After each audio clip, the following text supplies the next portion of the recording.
देवों के देव महादेव हैं। भगवान शिव अविनाशी हैं और हमारा मत कहता है कि शंकर जी और भगवान विष्णु जी दोनों एक ही हैं। माँ विष्णु महेश नासवान है, इनकी जन्म और मृत्यु होती है। ये आज तक ब्रह्मा विष्णु महेश की उत्पत्ति नहीं बता सके हमने। इनको जरो अमर बतावे विष्णु जी और शिव जी को। इनका कोई जनक नहीं, इनका कोई माता पिता नहीं। ये खाक पड़ा इन सदग्रंथों को मूर्ख बना रहे थे हमने हजारों वर्षों से।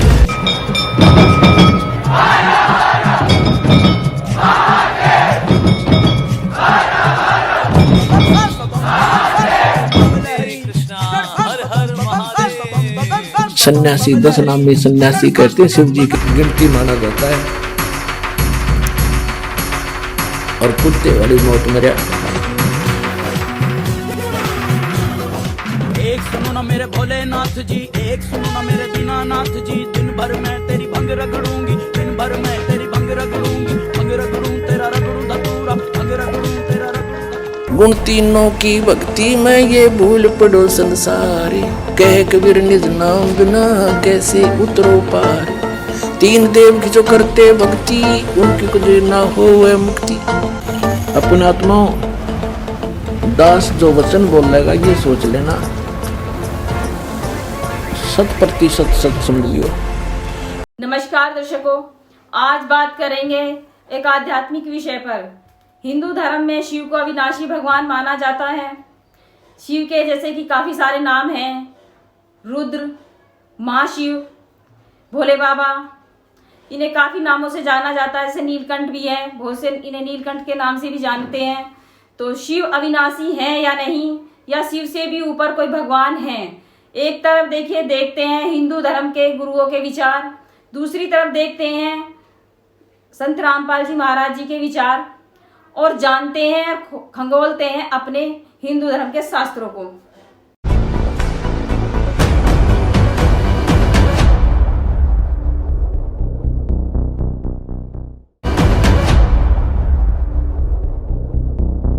भगवान शिव अविनाशी हैं और हमारा मत कहता है कि शंकर जी और भगवान विष्णु जी दोनों एक ही हैं।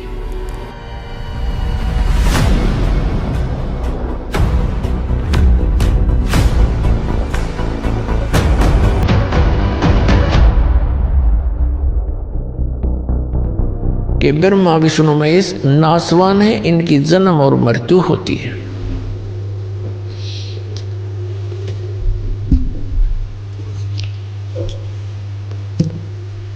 पुण्यात्माओं, ये वही सदग्रंथ हैं जिनको प्रत्येक हिंदू धर्म के श्रद्धालु जो भगवान की भक्ति में विश्वास रखते हैं, सबके घर विद्वान हैं।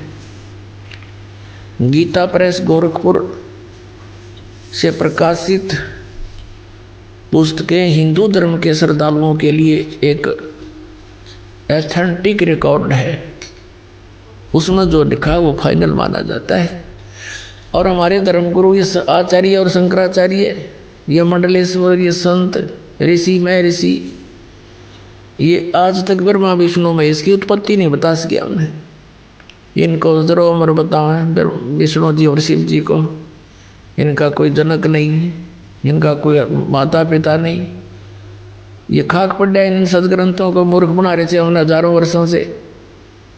अपना जीवन नाश किया, हमारे सारे पूर्वज भूत बनवा दिए, फिर उनके श्राद्ध निकलवाएं, शास्त्र विरुद्ध साधना करवाएं, और आने वालों को भी नरक में ले जाते हैं। अब आपको दिखाते हैं ब्रह्मा विष्णु महेश की उन्हीं की जीवनी में क्या सती थी। देखिएगा, श्रीमद देवी भागवत यानी देवी पुराण, गीता प्रेस गोरखपुर से प्रकाशित।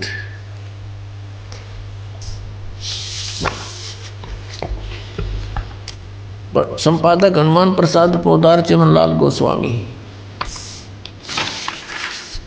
और ये यहाँ से प्रकाशित है।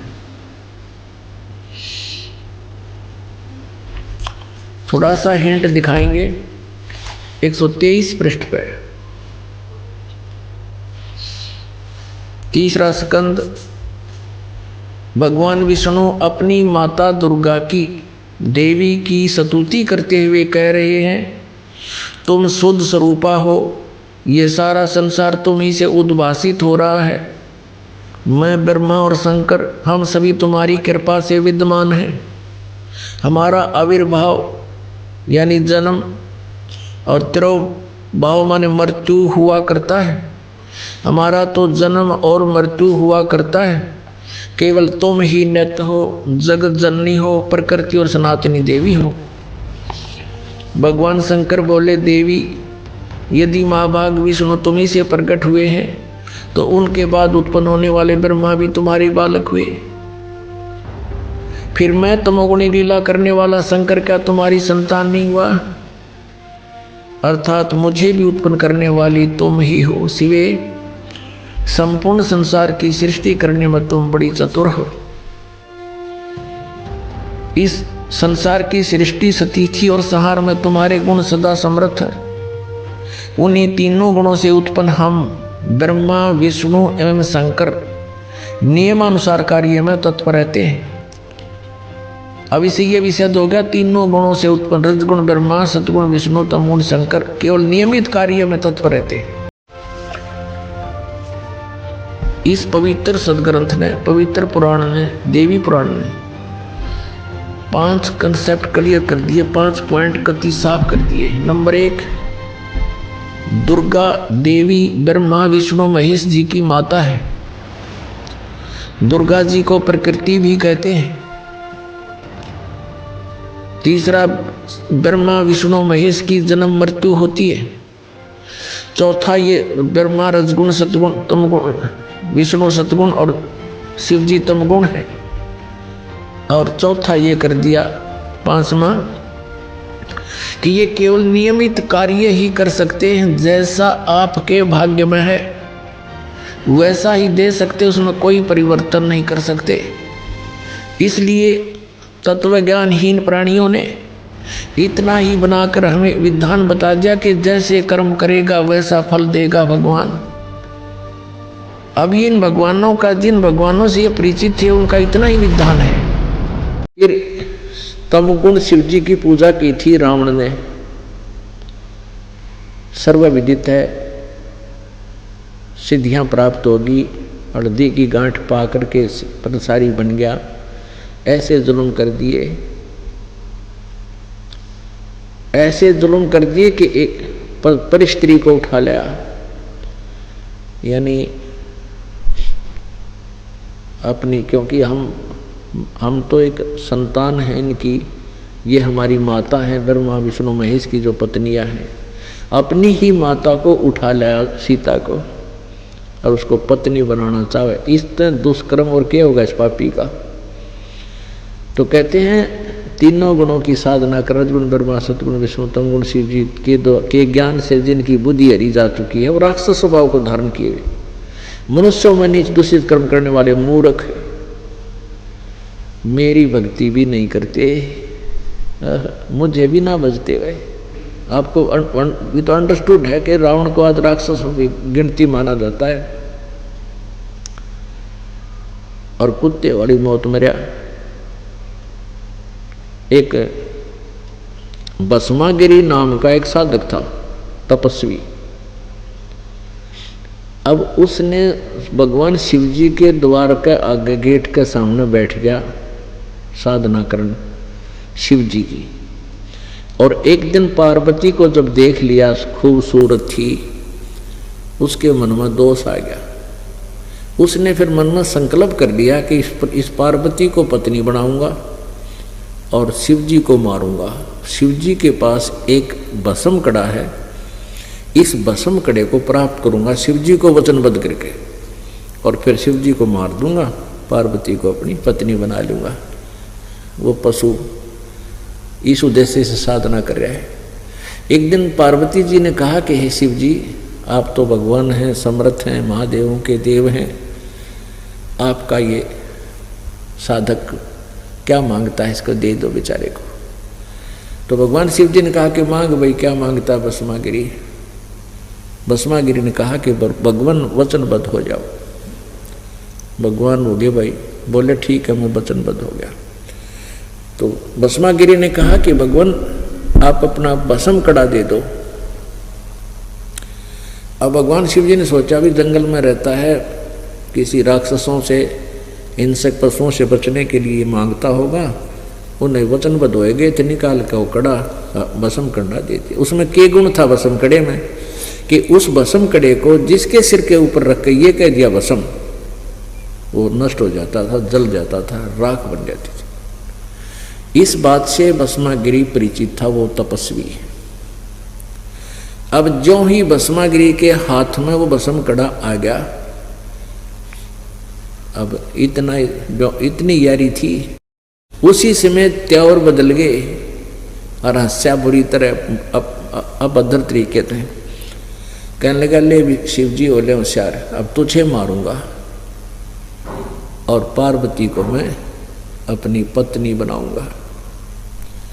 और ऐसे करके यूं दौड़ा उसकी तरफ, तो भगवान शिव जी ने स्पीड खींच दी। आगे आगे भगवान पाछा पुजारी, जैसे जोटे के पीछे जोटा भाग लिया कर मारन खातिर, पूरी स्पीड में दौड़ रहे। उधर से क्या हुआ कि जो पता चला परमात्मा ने कि तो बात बिगड़ेगी, तो वहां आकर के पार्वती का रूप बना लिया, क्योंकि परमात्मा ही सबकी रक्षा करता है। जब वापस पार्वती का रूप बना के भस्मागिरी के सामने खड़े हो गए और कहने लगे ठहर जाओ, क्यों भाग रहे हो? तो भस्मागिरी कहने लगा मैं इसने मार दूं पहले, फिर बात करूंगा तेरे से। तो पार्वती बोली के रूप में परमात्मा बोले कि आपके पास भस्म कड़ा है, वो आपके निकट आ ही नहीं सकता, फिर बाद में देख लिए, आजा इधर आजा मेरे साथ, दो बात करेंगे। अब वो तो नीच आत्मा उसी दृष्टि से मेंटल हो रहा था, तो खड़ा हो गया। तो भगवान पार्वती कहने लगी कि मुझे डांस करके दिखा। वो कहने लगा मुझे डांस नहीं आता, मैं तो जंगल में तपस्या करने वाला आदमी, डांस वांस नहीं जानता। तो पार्वती रूप में भगवान ने कहा कि जैसे मैं हाथ पैर अलाऊं तो न्यों अला ले, ऐसे डांस सीख जाएगा, तब मैं तुझसे प्यार करूंगी। तो भस्मागिरी तो फिर जैसे भी वो कहते कि इस पैर ने ऐसे कर, इस पैर ने ऊपर उठा, इस हाथ ने नीचे, इस हाथ को ऊपर करते करते कहा कि और कर इस हाथ को ऊपर। जिस हाथ में कड़ा था उस कड़े को सिर पा लिया, जब परमात्मा ने कह दिया भस्म, और भस्मागिरी भस्म हो गया, मर गया। फिर उस पूर्ण परमेश्वर ने विष्णु रूप धारण कर लिया और भस्म कड़ा लेकर, और जहाँ भगवान शिव जी स्पीड खींचे जा था, दौड़ रहा था, उससे आगे पहुंच गए और वहां खड़े होकर कहने लगे रुक जा भोलेनाथ, स्टॉप प्लीज। वो ने बोला भाज ले। विष्णु जी को कहने लगे भगवान शिव जी कि आजा मेरे गेले भाग ले, उस दुष्ट के पास भस्म कड़ा है, वो मार देगा। तब विष्णु रूप में परमेश्वर पूर्ण परमात्मा ने कहा कि देखो मेरे पास वो कड़ा है और मैं उससे ले आया हूं। जब उसका दिल डट्टा हमारे इस तमोगुण भगवान शिव जी का, अपने आत्मा, पहले भी हम कथा पढ़ा करते, विष्णु पुराण में पढ़ते थे, और कदे बुद्धि में नहीं आती थी, जब ये शिव जी अविनाशी होते तो ये भाग क्यों लिए उस भस्मागिरी के आगे? अविनाशी थी तो खड़े हो जाते, आजा भाई कर ले, क्या करेगा। तो हमारी बुद्धि अड़ी जा चुकी थी, हम ज्ञानहीन थे कति। इन नकली संतों ने लोक वेद सुना सुना का हमको बहरे बना दिया था, अंधे बना दिया था, ज्ञानहीन बना दिया था, मोतिया बंद कर दिया हमारे ज्ञान का। तो अब यो मोतिया बंद का ऑपरेशन इस सतलोक आश्रम बरवाला में हो रहा है, और जो भी यहाँ आ जाएगा उसका अवश्यमेव मोतियाबिंद का ऑपरेशन होगा। अब रह गया सतगुण भगवान शिव विष्णु। एक बार हरिद्वार में हर की पैड़ी पे कुंभ का मेला होया, और उस कुंभ के मेले की पर भी का कोई समय निर्धारित बताते हैं ये लोग कि इस समय में नहा लिया तो उसका मोक्ष है, इस समय में नहीं नहाया तो उस नहान का लाभ नहीं मिले, स्नान का। तो उन्होंने वो निश्चित समय के उस दिन सभी के सभी ये गिरी, पुरी, नाथ, ओगड़, कनपाड़े और ये सन्यासी बोले जिन, ये सभी तमोगुण भगवान शिव जी के उपासक। और वैष्णु संत जो कहलाते हैं, साधु संत, वो विष्णु जी सतोगुण के उपासक। वो अपने अपने ग्रुप में वहां जाकर इकट्ठे हो जाते हैं, अपने अपने समुदाय में। और जब स्नान का समय निकट आता है तो सभी पूरा का पूरा खेमा, उनका पूरा का पूरा जो चल पड़ते हैं समूह अलग अलग ग्रुप में, और उनके आगे होता उनका मुखिया। तो जो ही सबसे पहले नागा भी ये जो बिल्कुल नंगे रहते हैं, शरीर के ऊपर राख लपेट लेते हैं, ये भी तमोगुण शिव जी के उपासक हैं। और वैष्णु साधु ये विष्णु जी के उपासक। तो सबसे पहले ये नागा जा करके नहाने लाग गए, नहाने के लिए तैयार हो गए हर की पैड़ी पे। और पूरी छाग, क्योंकि तो हजारों की संख्या में थे, कोई हजार। तो पीछे से विष्णु जी के उपासक सतगुण के ये वैष्णु आगे। वैष्णु ने कहा कि ए नागाओ, तुम पहले स्नान मत करो, हम सबसे पहले स्नान करेंगे, हम श्रेष्ठ हैं, सर्वश्रेष्ठ हैं। नागा कहने लगे नहीं, हम सर्वश्रेष्ठ हैं, हम त्यागी और बैरागी हैं, हम तन पर वस्त्र भी नहीं रखते हैं, और हम सबसे पहले स्नान करेंगे। अब विष्णु के उपासक वैष्णु ने कहा कि तुम काहे के श्रेष्ठ हो, तुम नहाते ना धोते, आज तुम नहाने हो गए, 6 महीने नहीं नहाते हैं, तन पर राख लपेटे फिरते हो, पशु की तरह नंगे फिरते हो, टट्टी के हाथ भी ना धोते, शरण फिरो, बार मरो तुम, पहले स्नान मत करना, हम करेंगे। अब वो स्नान करना जब भूल भाल गए, गुट्टम गुट्टा नागा भी उल्टे फिर गए, और उन्होंने तो वैष्णु कोई हजार इकट्ठे हो रहे थे, तलवार निकाल लाए, सीधे चक्कू घोंप दे, छुर्रे हैं, मुक्का मुक्का बुड़का भर ले, डांगरा की तरह बाढ़ पाड़ के पटक पटक का मारे एक दूसरे ने। यानी 25,000 ये तीनों गुणों के उपासक। वहाँ कत्लेआम हो गया, कटका मर गए, और गंगा का पानी लाल कर दिया, लाश ही लाश सब जगह होगी। अब बताओ, परमात्मा यही कहते हैं श्रीमद् भगवत गीता जी अध्याय नंबर 7 के श्लोक नंबर 12 से लेकर 15 में, इसीलिए कहा कि इन तीनों गुणों की पूजा, रजगुण ब्रह्मा, सदगुण विष्णु, तमगुण शिव जी की पूजा करने वाले राक्षस स्वभाव को धारण किए हुए, मनुष्यों में नीच और दूषित कर्म करने वाले मूर्ख, ये मेरी यानी ब्रह्म साधना भी ना करते। अब देख लो पुण्यात्माओं, कहते हैं 9 मन सूत उलझिया, इस अज्ञान का 9 मन सूत उलझा रखे है काल के दूता ने।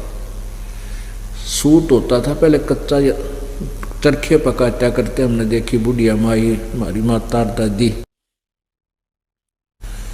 और उसको फिर ऐसे बंडल सा बना लेते थे, उसका हाथ के ऊपर न्यू न्यू करके इतनी लंबा, फिर वो अलग कर लेते, वो उलझ जाता था।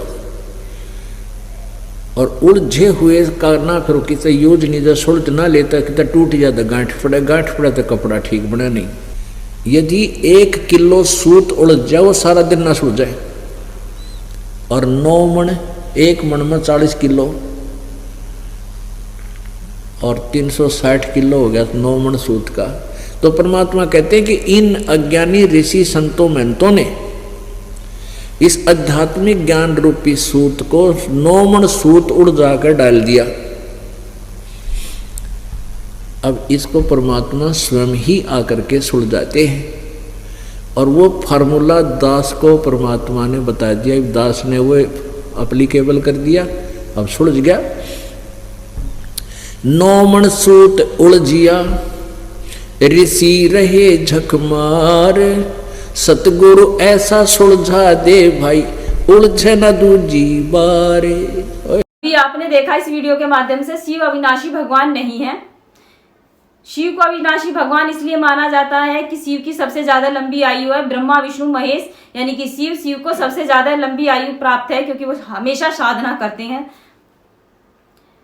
शिव से ऊपर भी भगवान है जिनका नाम वेदों में अभी आपने देखा, सारे जो वेद हमने खोल कर दिखाए हैं, जो प्रमाणित किया है कि शिव से ऊपर जो भगवान है वो कबीर भगवान है, जिन्हें एक भगवान कहा जाता है। उनका नाम कबीर है। देखिए, इस वीडियो के माध्यम से आज हम आपसे कहना चाहेंगे कि हम किसी भी धर्म ग्रंथों में जो प्रमाणित है वो दिखा रहे हैं, किसी की भी को ठेस नहीं पहुंचाने के लिए करते हैं। हमारी जो भी वीडियो होती है हम प्रमाणित कर दिखाते हैं। तो आप अपने ग्रंथों को खोलिए और देखिए, सही और गलत की पहचान कीजिए। जिस भगवान को आप कहते हैं कि वो भगवान एक है, तो वो भगवान कौन है? वो भगवान वेदों में प्रमाणित कर हमने आज दिखाया, उनका नाम कबीर भगवान है। अगर आपको हमारी ये वीडियो अच्छी लगती हो तो लाइक शेयर सब्सक्राइब जरूर कीजिए।